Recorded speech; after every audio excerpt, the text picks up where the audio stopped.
Hello, thanks for listening to my talk. We live in a physical universe. The structure of the universe can be explained by physics and mathematics. However, our current understanding of science is unable to explain the appearance of life and the experience of life. There is a need for new science to bridge the gap between our understanding of physical universe and our understanding of biological systems. And this gap needs to be filled by experimentation as well as theoretical methods. The second problem is that many words have multiple meanings, especially the word consciousness. So I'm going to take you on a journey with me, and we will have fun.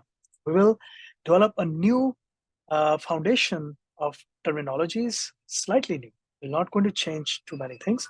We'll develop some new terminology and then try to develop this theory together, which I call the theory of spatial relativity, to understand how we can fill the gaps between the physics and the biological experience that we are all interested in as consciousness. So let's start with a very fundamental question. What is the difference between a non-living and a living form?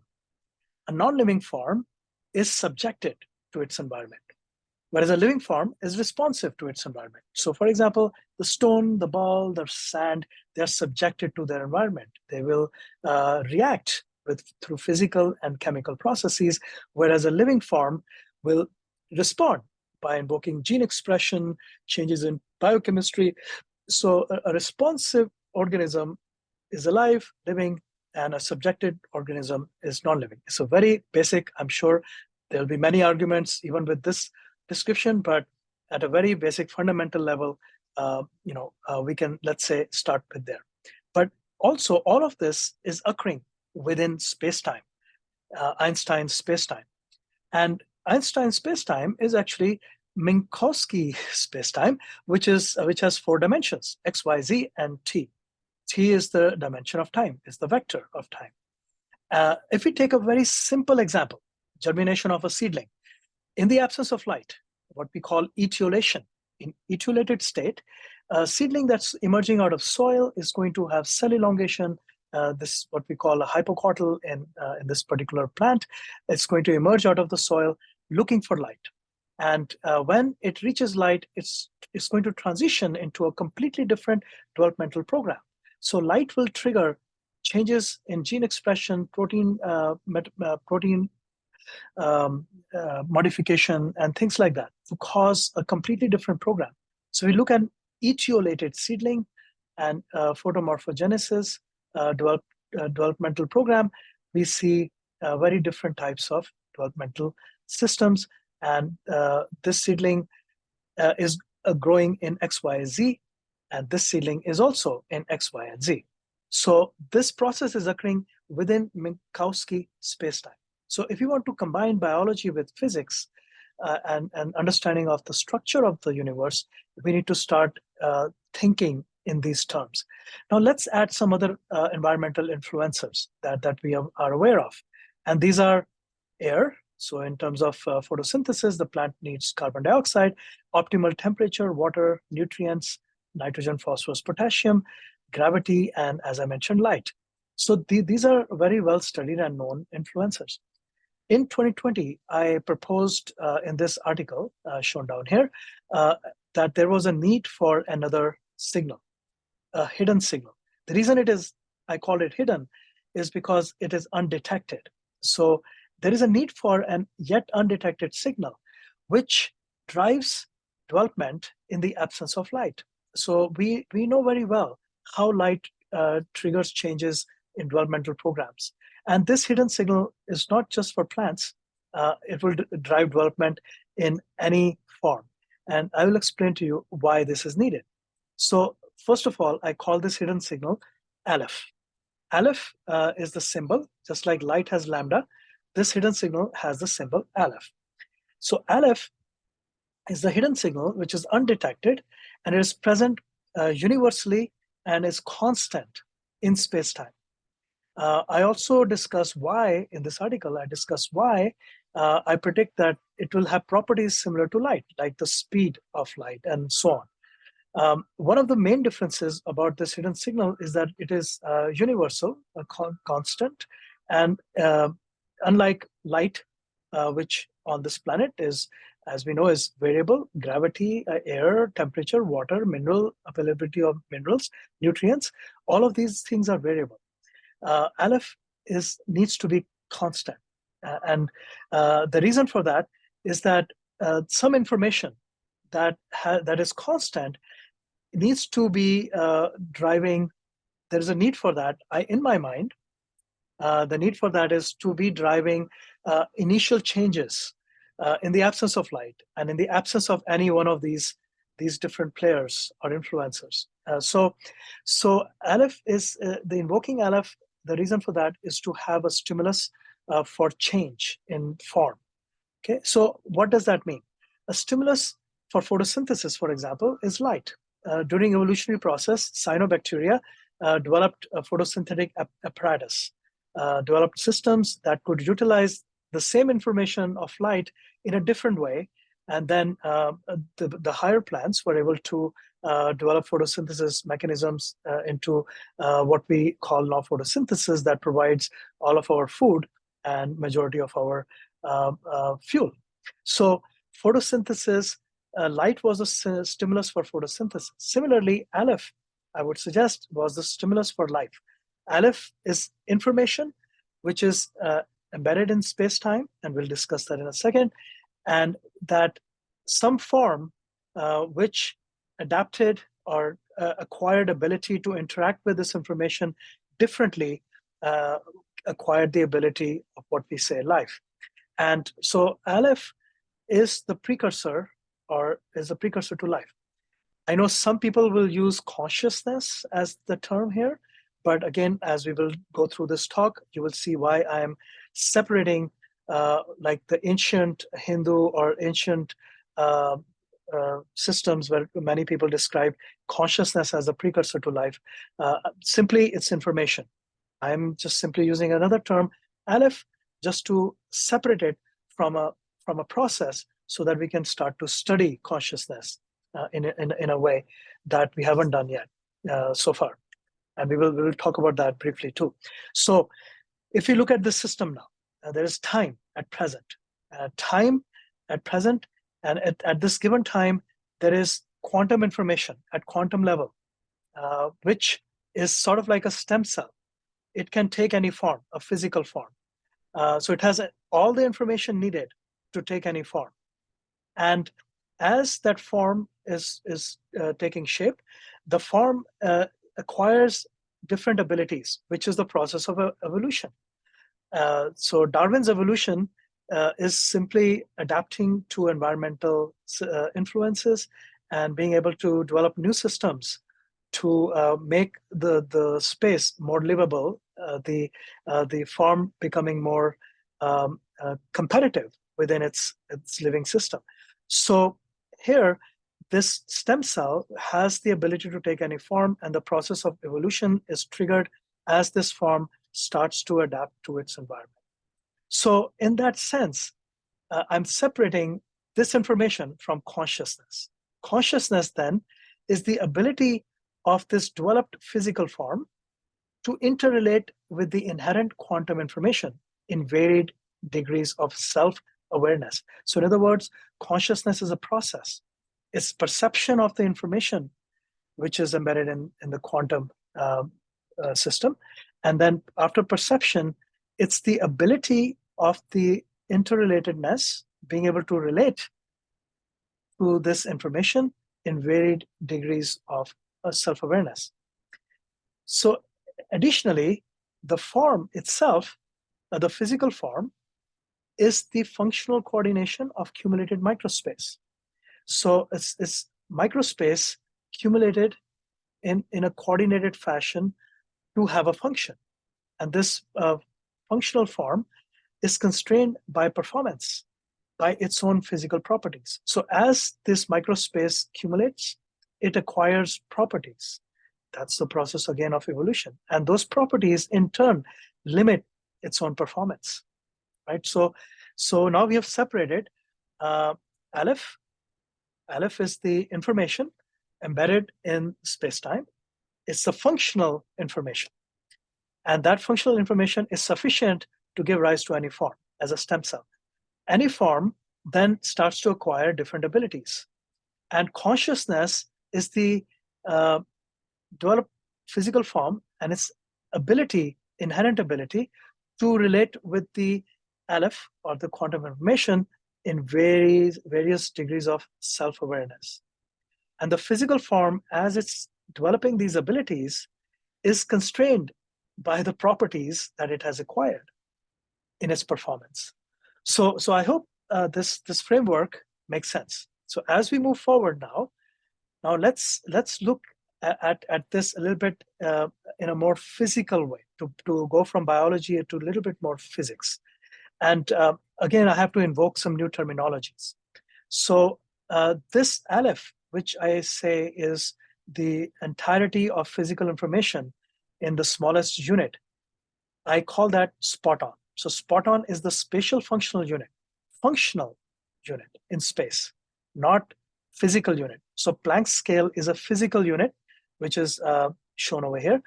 What I mean is this is a smallest spatial functional unit. It carries all the information that that is needed in space-time as a function to take any form.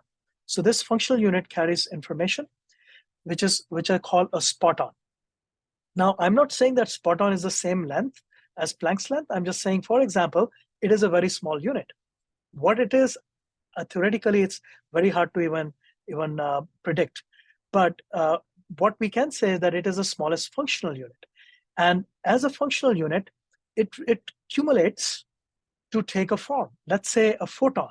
Now, this is some measurement that I obtained from this article that let's say a photon is 3.5 into 10 to the power minus 11 meters.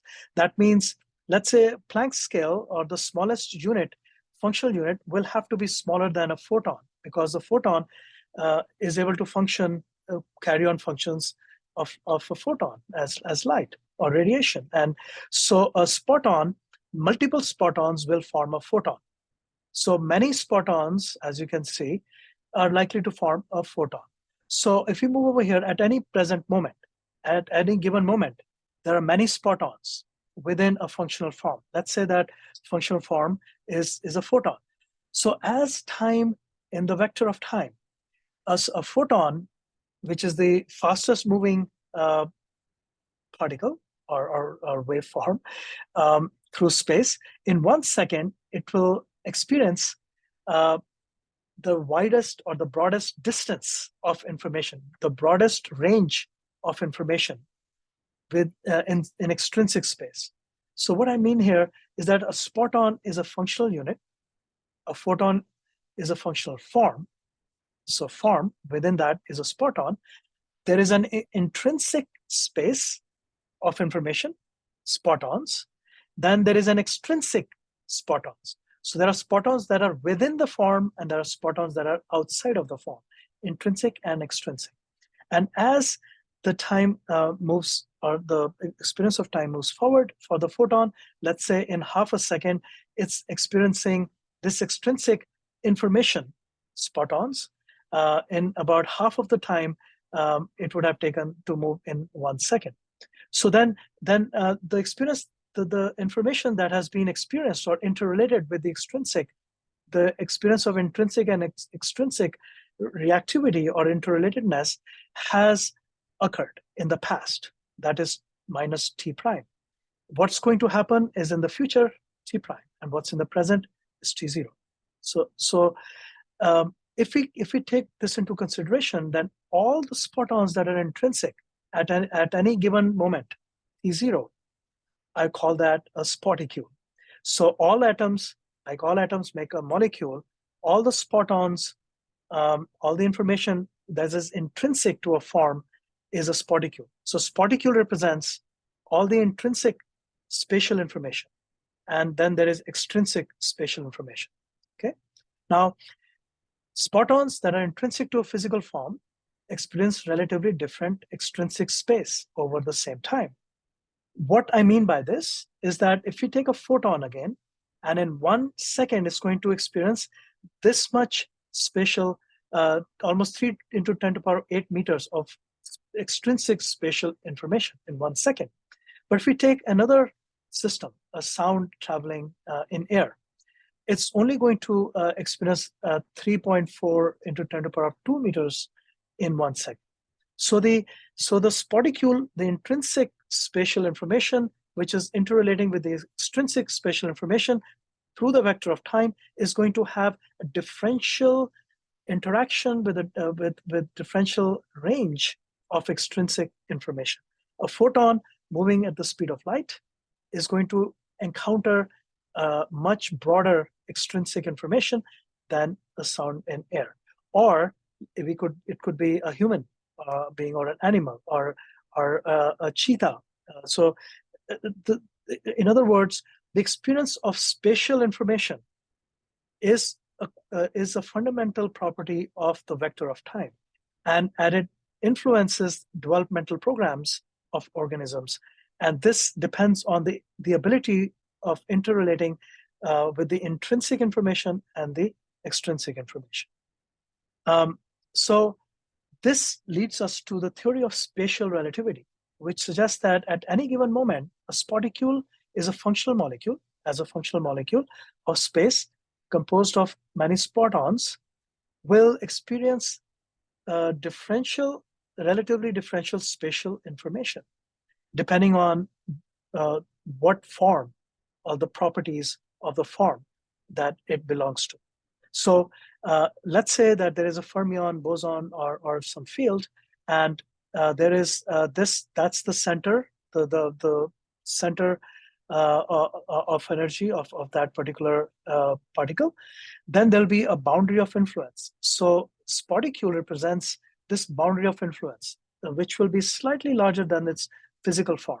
And as it passes through time, as the time vector moves forward, the experience of relationship of that it will have between encountering spatial information will be embedded within the spaticule as a memory, or will become its historical location. So the historical location, which is shown here, minus T prime, is where this particle has been. And at present moment, it has a boundary of influence. And this boundary of influence, as it encounters a fresh spatial information in the direction of arrow of time, it is going to have two qualities. One is that within the boundary of influence, it will influence other particles that interact within its own boundary of influence, and it will be influenced itself by other systems, other information that is going to be in the extrinsic space. Right? So this is the key idea, that there is spatial information that is intrinsic and extrinsic, and based on the form, the experience of that spatial information between the intrinsic and the extrinsic is going to be spatially relatively differential based on the form. So this can be adapted to explain consciousness in the terminology that I described. So separating Aleph as the information, and then consciousness as the process. And the process of consciousness is a classical signal transduction process, which is like perception of information, signal transduction, which drives individual potential. So each individual potential is driven by its ability to perceive information and process it, and then interrelated with this spatial information. As the time vector moves forward, it's the interrelationship of the intrinsic properties with the extrinsic information, influence of the environment, which shapes the degree of fitness in evolutionary succession, operating at microscale. So this information becomes very important, which is embedded, which I call spot on, which is this functional unit, and the information itself, which is Aleph. And then our experience of this information is entrainment. In our biological systems, we call intrinsic clocks or circadian clocks, which are entrained by external information. which is like light and temperature. So light and temperature can entrain our internal intrinsic clocks to modify our development, to help us adapt to our environment. So in other words, these similar influencers that are outside, which is light, temperature, nutrients, whatever we may encounter, are extrinsic cues which influence spoticule, which is the information which is intrinsic, which is the boundary of influence of any form, which includes animals, humans, and would include plants. So this new theory of spatial relativity, I would also suggest that it aligns well with the orchestrated objective reduction, the theory proposed by Sir Roger Penrose and Stuart Hameroff. How does it align with them? Simply, this opens the possibility that the spoticule, with its form-specific environment, influences quantum decoupling and phase transition into the local environment. Spoticule carries information which is inherent to the form. And this is where decoherence can occur. This is where the magic between the quantum, the microspace, and the macrospace, where decoherence can occur, because the environmental influencers are present very much in the spoticule, and that could be the very early step. So this model allows space and time for retroactive perspective, which is also proposed by Sir Roger Penrose, and proto-consciousness before biological processes are engaged in perception of the event. So again, just like the first bullet point, because of the spoticule, which carries the influences or the properties of the form itself at quantum level, there is space and time there for retroactive perspective, for the system before it establishes the state of consciousness. There is space-time within the spoticule with all the environmental influencers present for this mechanism to be engaged before perception. For example, before the signal is perceived and signal transduction or anything else is triggered downstream. And now how that process happens is another question, where we think that there are some processes involving possibly microtubules are involved. And so you're welcome to listen to more of this presented in Neuroscience, the podcast that I have, that I host. And I've had some wonderful guests, and we talk about consciousness, about agriculture, about the planet. We have wonderful guests, and I also am always looking for new guests. So if you would like to be a guest, please email me, or at least you can subscribe to this channel, Neuroscience. It's on YouTube, Spotify, Apple, wherever you listen to your podcasts. And finally, on Saturday, August 19th at 9 a.m., I'll be giving a talk on microtubules mediate plant responses to anesthetics in collaboration. There's work in collaboration with multiple authors, including Dr. Bruce McIver. And this is all looking at the involvement of microtubules in the OR processes downstream. So if you have any questions, you can find me at the meeting. I'll be there present in person. You can also email me at my email address present over here. And this talk will be about how we can utilize anesthetics to explore the idea of consciousness, which I just presented, which is that it is a process which is a perception of extrinsic signal information and processing of it through a signal transduction pathway, and how then this allows us to to think of consciousness as a process influenced by systems operating at the quantum level. So again, my name is Rajnish Khanna, and I look forward to interacting with some of you who will be there in person, and the rest through possibly email. Thank you very much.